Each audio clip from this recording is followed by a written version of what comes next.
Thank you again, Mary, for everything, all of your hard work. You will be missed. And I look forward to working with Celeste and the rest of the team moving forward. With that, we'll take questions starting in the room.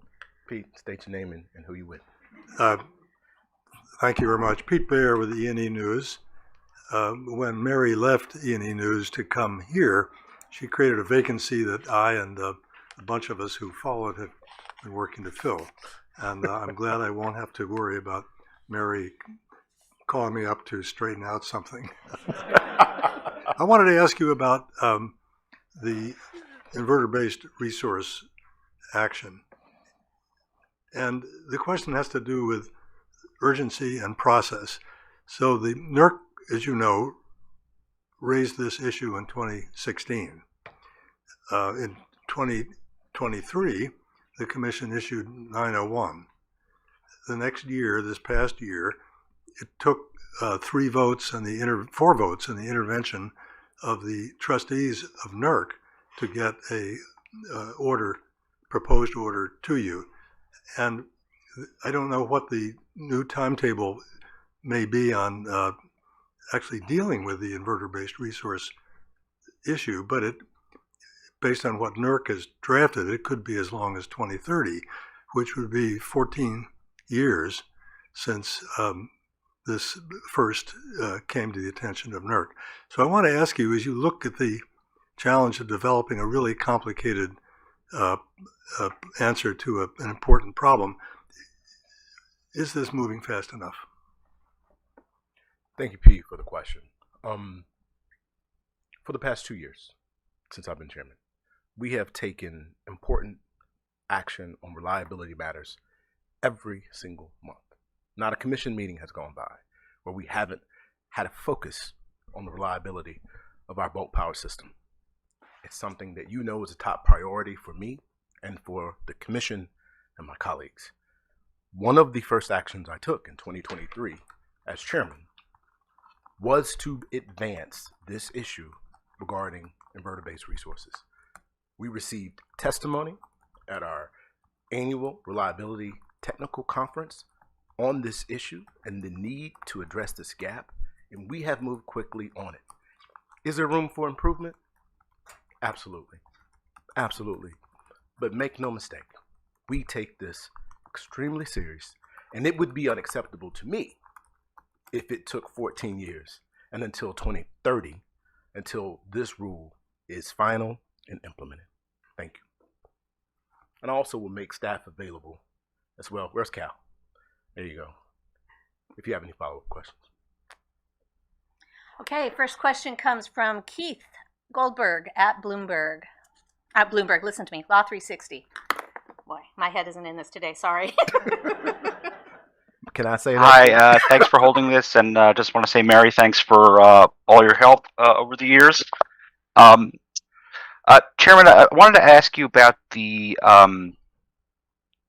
updated LNG study that was put out by the Department of Energy a few days ago, and I wanted to get your take on how you think the Commission should incorporate some of the study's findings into its reviews of LNG projects, in particular the study's examination of climate impacts, impacts on communities, in particular because the Department of Energy also cited some of FERC's recent moves to re-examine the pollution impacts of a couple of LNG projects. So again, just how do you think FERC should kind of take what the DOE has put out there and incorporate it into its reviews of LNG projects? Well, thank you for the question, Keith. First of all, let me be clear. There is a different decision process for DOE and their legal determination regarding export of LNG, and FERC's decision and determination regarding the operation, safety, and build out of domestic LNG terminals. Those are two separate decision processes. We have no coordination, we have no input on what DOE determines. We're focused on the applications that are properly filed and pending before FERC and making sure that they get action when they are ready and when there are the votes to pass them out. Now, with that being said, I will say a little bit about what we consider when it comes to environmental justice communities that are impacted by our projects.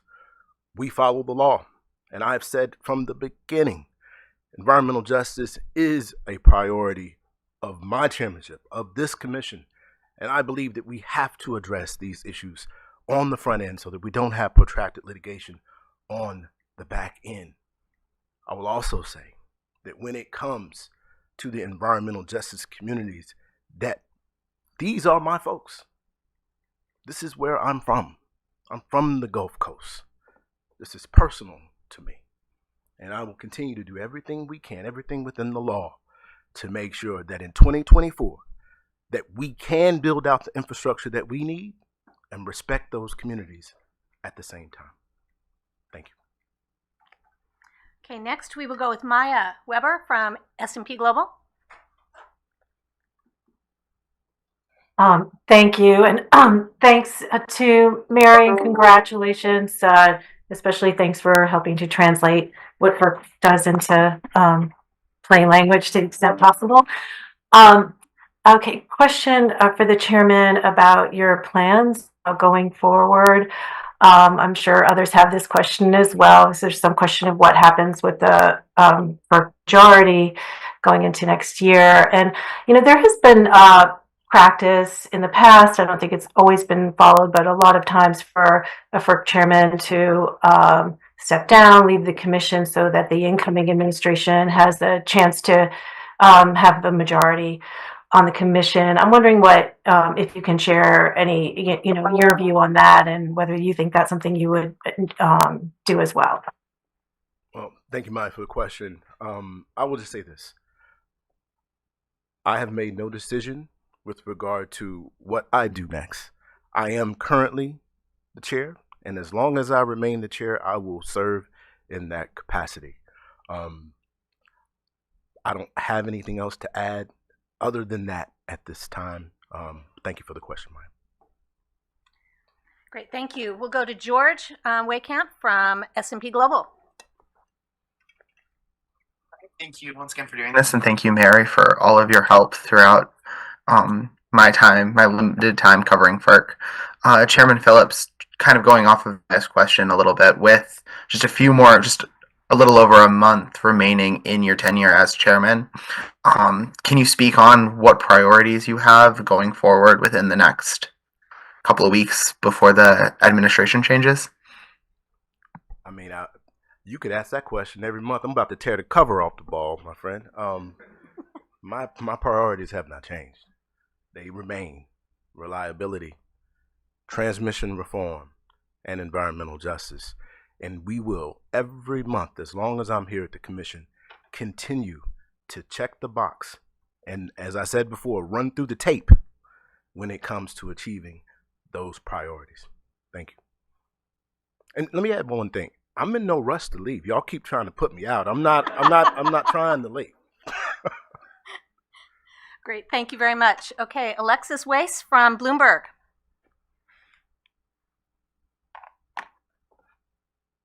Hi, sorry, give me a second. I wanted to echo George's point and just thanking you, Mary, for all of your service. I mean, in my limited time in FERC also, you've just been super helpful, and I wish the best for you.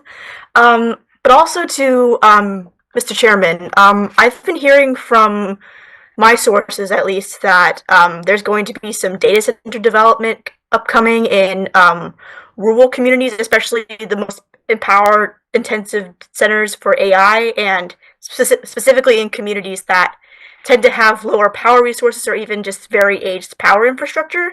So I was just curious if this was on FERC's radar also, and if it is, what the commission's role would be in balancing, you know, the interests of data center developers and these small communities getting impacted. Well, thank you. I believe the question was about data centers and the load growth that we've seen in communities, many rural communities around the country. So I've been very clear of my position when it comes to data centers and load growth. We have to figure out a way to serve this need. This is, in my view, in part about national security, also reliability of the system, but we also have to balance and be careful to balance cost and affordability for our customers. We have to make sure that these large customers pay their fair share. That is important. But I believe, and I think ties back to the transmission reform journey that we've been talking about. That's why I've been so focused on long-term and regional planning.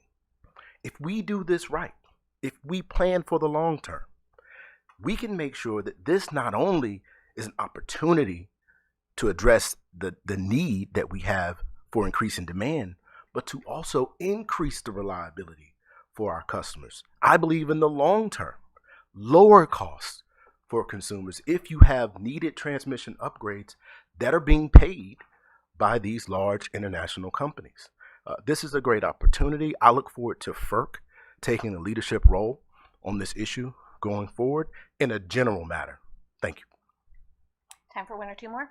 Yes. Okay. Next up is Chris Knight from Argus Media.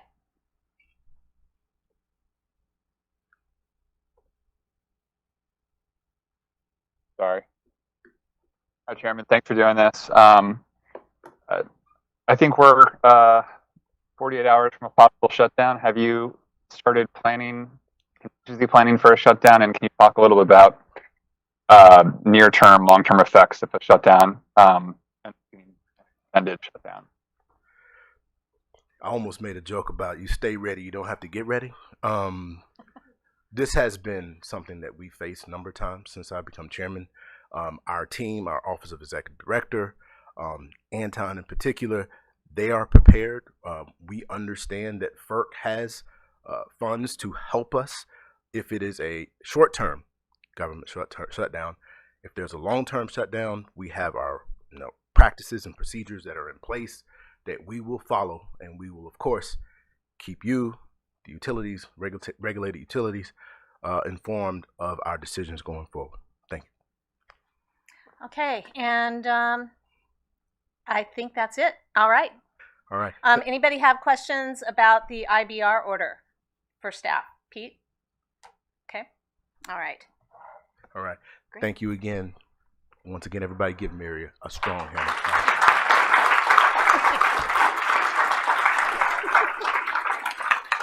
Oh, gosh.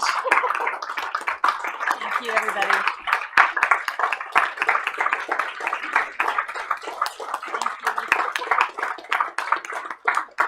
I could get used to this. Happy holidays, y'all. Okay.